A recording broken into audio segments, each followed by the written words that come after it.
Welcome to the Cowbell Kingdom Road Reaction post-game show where the Sacramento Kings fall to the Memphis Grizzlies by a final of 97-83. The Kings are now 26-47 on the season, 8-13 under George Karl. I am James Ham. He is Rui Thomas. Say hello, Rui. Hello. There he is, the clean-shaven Rui Thomas. Looking good, looking good. All right, Thanks. this is kind of a funky game.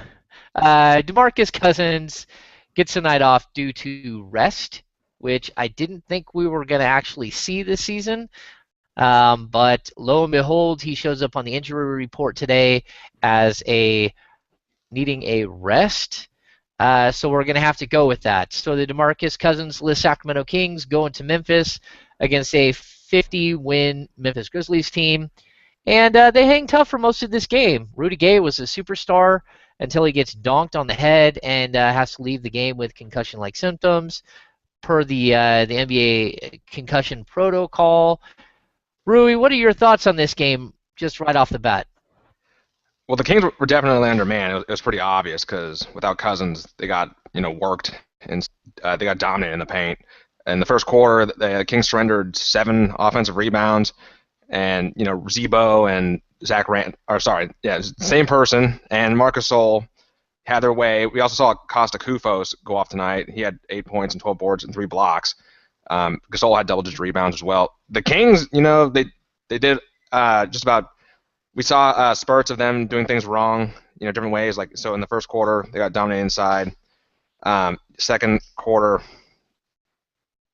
they allowed the Grizzlies to shoot 54.5%, and then in the third, we saw turnover issues, and in the fourth quarter, we saw the Grizzlies take over from deep, shot 4 of 7 from downtown.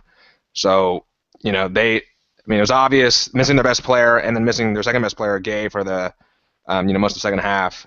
Obviously, it had implications. Yeah, Rudy Gay had 24 points, 10 of 18 shooting, had 4 rebounds and 2 assists when he went out of the game. That was a huge blow. Huge blow. The Kings can't survive without Darren Collison, DeMarcus Cousins, and Rudy Gay, and hope to win a game. I don't think. I mean, this team really struggles overall, but only 2 other players outside of Rudy Gay score in double figures tonight. We got Ray McCallum with 12 points, 3 assists, 4 rebounds. We've got Derek Williams with 10 points and 5 rebounds. Derek Williams had a chance to draw the Kings close late in this one and got blocked on a dunk where it looked like he just basically hammered it into the side of the rim, but really Jeff Green flew in and got him from behind. But this was a game where it was almost like a negative team effort, right, Rui? That's what it felt like. Negative team effort, yeah. So many mistakes, over dribbling, poor ball movement, poor shot selection. We saw a lot of really wild shots. We saw, it was unbelievable. Some of the off balance, long 2s and 3s the Kings were taking, and on top of that, not many, very good switches on defense. So, the focus wasn't there tonight. Maybe they felt a little down missing those guys, but definitely they have themselves to blame for this one because it was within reach.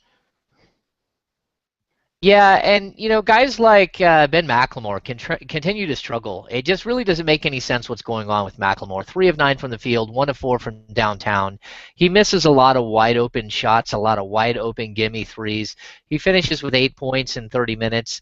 And Rui, I don't know about you, but I can't get over this.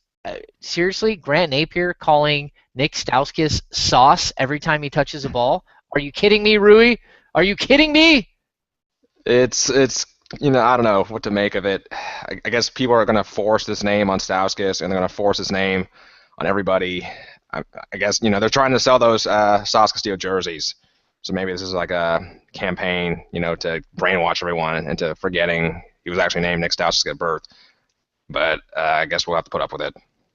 Yeah, I want a rewind of. Can someone Photoshop this for me? I want the War Room with Vivek Ranadive going, Sauce or Peyton? Sauce or Peyton? This is just, to me, it's ridiculous. Outside of that, Jason Thompson, only 4 points and 6 rebounds in 29 minutes. He did get popped in the face a couple of times by Zebo late, which Zebo has made a habit out of combinations to the face of Sacramento Kings players this year. This is the second time he's got a Kings player in a vicious way. But no excuse for Thompson, 2 of 8 from the field. Reggie Evans gets a start. I don't know about you, Rui, but I kind of wanted to see the Zebo Rudy Gay matchup in this game. I wanted to see how Gay fared against the real true, one of the few true power forwards that are left in the league. But of course, we didn't see it tonight. We talked about McLemore only scoring 8 points. This was just kind of a weird game, especially for Carl to really switch up his lineup. I like what Omri Caspi's brought over the last couple of weeks. I like, Rudy Gay at the 4, and then to kind of throw it out the window because you've got no DeMarcus Cousins, it kind of seemed a little odd to me. What are your thoughts? No, definitely, because we saw lots of strange lineup combinations.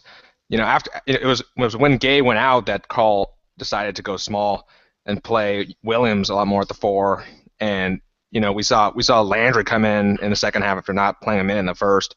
We even saw David Ware make his NBA debut. But yeah, tonight, after a several game stretch of starting Gay at power forward, decides to slide him to the 3 and start Reggie and Thompson together. My logic for Reggie was perhaps that 17-point, 20 rebound game he had in Memphis, way back in the beginning of the season. But Thompson got work tonight. Without Cousins at his side, Gasol and Kufos, had their way and struggled mightily on offense. He was 1 for 7 before he made his last basket. Finished 2 for 8 and didn't add many rebounds. So, if we ever question Cousins' value to this team, I think we saw it tonight.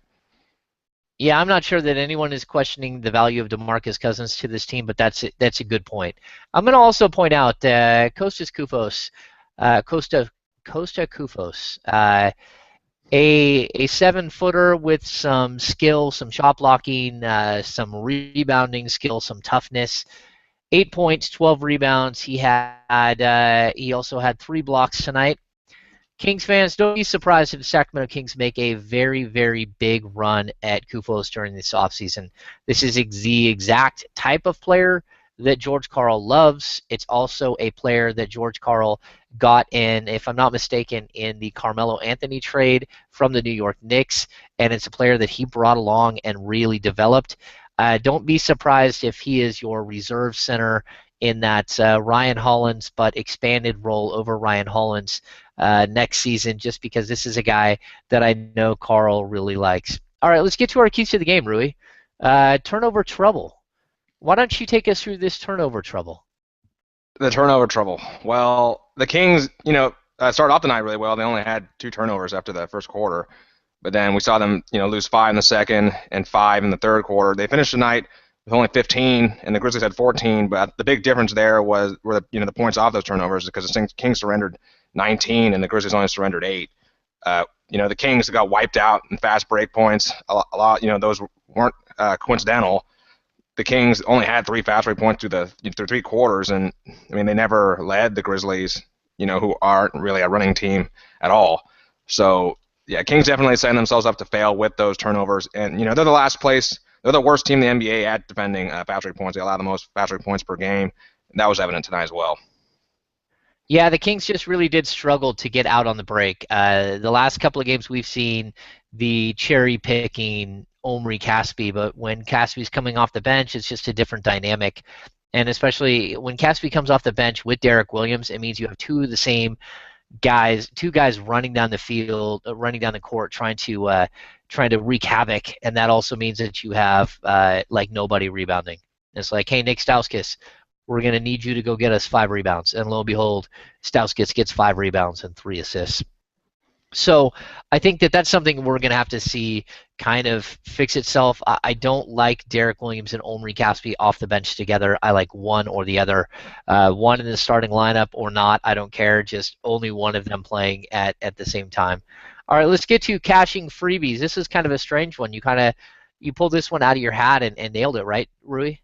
Oh, yeah. Well, I think it was a sign when, Ray McCallum gets to the line and splits his first pair of free throws. That was just a foreshadowing of what happened tonight. Only 12 of 20 from the free throw stripe. Another, second consecutive game where the Kings don't do so well, making those free opportunities. I mean, you make most of those, and it's a whole different ball game. But especially when playing the Grizzlies, because coming into tonight, the Kings and the Grizzlies, they had a penchant for drawing fouls against each other. They averaged over 28 free throw attempts a game. Tonight only 20 for the Kings, 17 for the Grizzlies, but the Grizzlies converted theirs, 13 of 17. Well, the Kings, they choked. Yeah, I definitely would say the Kings choked, and it's strange because the Kings did a really nice job of not fouling. I mean, the Grizzlies only took 17 free throw attempts. I mean, you look at Marcus All's numbers on the night: 8 points, 11 rebounds, 6 assists. I mean, he doesn't set the world on fire without Mr. Cousins in the middle. You see Zebo's numbers. I mean, they're tame as well: 15 points, 7 rebounds. I mean, in 30 minutes of action, I mean, you would have expected those guys to kind of go off for a little bit more. But the free throw attempts, it definitely hurt the Kings. I mean, it doesn't look as close as it was, but I mean, this is a 14-point loss. You look at 8 missed free throws. That's not a good thing. You look at 5 of 16 from behind the 3-point line. That hurts you. That hurts you plenty. The Kings didn't get burned behind the arc like they have, for most of the season. Only 8 of 23 for Memphis tonight, which is nice that they limit him to just 8 makes. So, all right, let's get to this last one. And this last one, it didn't play out like we'd hoped.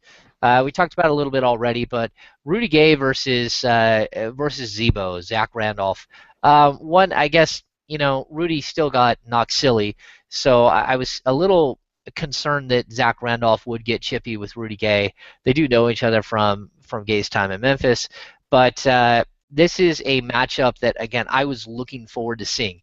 I want to see how a guy like Zach Randolph guards Rudy Gay on a consistent basis. I want to see if Rudy Gay's 7'3" wingspan bothers Zach Randolph, who loves to go to his left, and just kill you.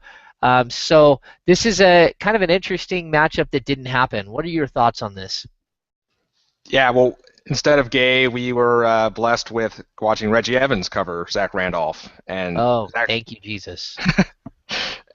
Zach Randolph didn't really take advantage of that because for most of the night, Zach Randolph was just settling for mid-range jumpers, which is really odd. Doing his typical jab step and his fadeaway, and I don't believe he converted a single one of his jumpers tonight.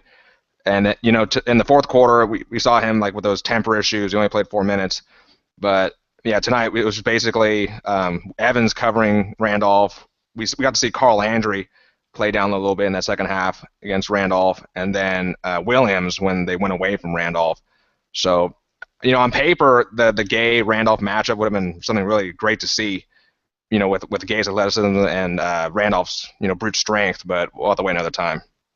Yeah, instead we got to see Rudy Gay kind of get beat up a little bit by Jeff Green. 16 points, 4 assists, 4 rebounds. Not a great night by Jeff Green, but certainly a night that, Rudy could have done a little bit better. But then again, he did only play 29 minutes. Again, I don't know if he's going to be able to go. We do have concussion protocol in place here in the NBA, and it's going to be one of those questionable things for the Sacramento Kings, whether he does get to play or not going forward. Let's get to our MVPs of the night. I'll start us off tonight, Rui. I'm going to go with Rudy Gay. I think Rudy Gay just, going nuts against his former team, even though he did play limited minutes, but 10 of 18 from the field, 2 of 3 from behind the arc. I would like to see more than 4 rebounds, and I would like to see more than 2 assists. But, he adds a block and a steal, 24 points. To me, he was the best player on the floor for this entire game. Okay, well, my MVP is going to be Marc Gasol. He only scored 8 points, he had 11 rebounds, but he added 6 assists, a block and 3 steals. He wasn't putting up his big numbers as far as scoring, but definitely made an impact down low with the Kings, trying to hedge him and trying to keep him away from the basket at all costs. He only made 4 of 11 field goals, but he had to play through the first quarter with a torn jersey, and then in the third quarter he knocked out Rudy Gay, who was your MVP. So I have to go with that for helping the Grizzlies get the win. You're going to give it to him for knocking out Rudy Gay? Oh, low blow. He has 4 turnovers. Oh. And I'll point this out, too. The Sacramento Kings, as far as players, they had no player turn the ball over more than twice. And they only had 12 turnovers that are your standard turnovers, but they had 15 total. those extra 3 turnovers, Rui, they are the most disgusting of disgusting turnovers. There was a point in this game where the Kings just couldn't get a shot off and kept getting just the horrible, horrible delay. I mean, shot clock violation. It was just an embarrassment. And that's where I believe all 3 of those extra turnovers went. Those are considered team turnovers, not personal turnovers, and not really a good thing. Rui, do you have any final thoughts? What are your final thoughts on this game? Well, this was definitely a tough game coming in, and taking Cousins out of the picture and already not having Carlson. I mean, it's understandable that watching this, you'd expect the Kings to lose. Wrapping up the road trip on Wednesday against the Rockets, you'd like to see something more, and the Kings play spoiler once again. Yeah, can the Kings play spoiler? I mean, that will be the question down the stretch. So you brought up there they do play the Houston Rockets next. I think Dwight Howard is back, right? Yeah. He's been back playing sparingly over the last couple of games. You do have to worry about Ben McLemore getting lost inside of the beard of James Harden. You never know what's in there. There could be like Spud Webb hiding in there. I'm not sure. It's a big beard. Definitely not someone that I want to go chest to chest with, because he'll put hair on your chest, just his own. Not a good thing. So the Kings, they need to pick up a win here just to finish strong. And I don't know if they're going to do that, because if you saw DeMarcus Cousins sit out tonight, Rudy Gay with a little bit of a concussion issue may or may not be dropped into the concussion protocol fully. I'm going to say that there's a good chance that Rudy Gay does not play in the Kings' next game because of rest. Maybe not rest, but maybe concussion for him, and we'll kind of see how it goes. Crazy. There's only 9 games left in the Sacramento Kings 2014-2015 season. There are all kinds of murmurs, but nothing confirmed yet, about Chris Mullin joining St. John's University and leaving Sacramento Kings in his advisory position. All kinds of things going on behind the scenes here in Sacramento. We will have a lot of that coming up this week. Keep you up to date on everything that's happening. That is going to do it for this edition of the Cowbell Kingdom Road Reaction Postgame Show. Again, Sacramento Kings fall to the Memphis Grizzlies by a final of 97-83. Not a great game for the Sacramento Kings, but that's kind of the way this season has gone. They're 4 wins away from cracking 30. They are 2 wins away from getting 28 wins, which is what they finished with the last couple of seasons. We'll have to see how all of this plays out. I am James Ham. Say goodnight, Rui. Good night. He is the debonair, clean-shaven Rui Thomas. Thank you for tuning in to the Cowbell Kingdom Road Reaction Postgame Show. We'll see you on Wednesday.